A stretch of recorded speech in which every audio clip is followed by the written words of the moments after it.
area of parallelograms. When calculating the area of parallelograms, you only have one simple formula, and that is the base times the height. Now, this is not, whenever you're thinking about a rectangle, you do how long it is, you connect that by how wide it is, and multiply the two sides. That's not quite the same when working with parallelograms. You need to know how long this bottom, which is your base, you need to know how tall it stretches from this base to its opposite most line segment. Normally, they're going to show you this information from the point over here, and they're going to draw a dotted imaginary line to the other side, and they will give you a measurement. So let's do an example problem where you're trying to find the area using base times height. Let's say this particular parallelogram is 12 inches on the base. Let's say it's 9 inches on the height. So to set up my formula of base times height, my base is 12 inches. My height is 9 inches. So I would be doing the problem of 12 inches times 9 inches. Scroll it up a little bit. 12 times 9 is 108. And inches times inches is inches squared.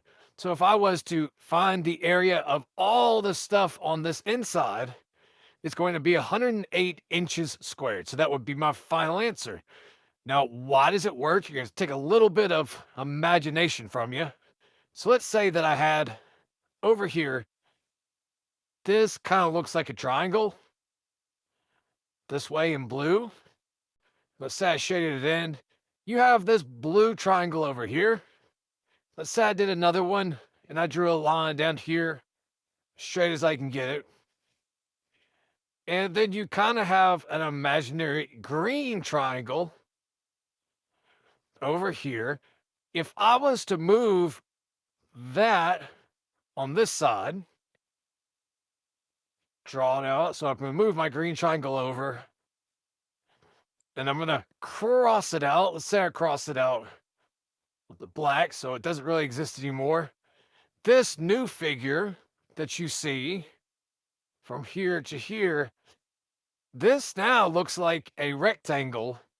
And to find my rectangle, I am basically just doing my 12 inches on the bottom times the length of this side, which, as you can tell from the original height, is 9 inches tall. So that's why your area is going to be similar to a rectangle, but the way you calculate it, you have to know the height.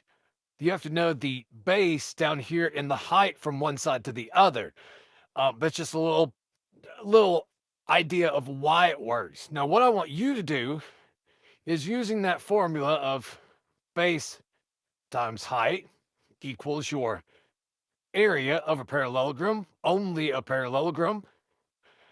I want you to try to find the area of this down here using that formula.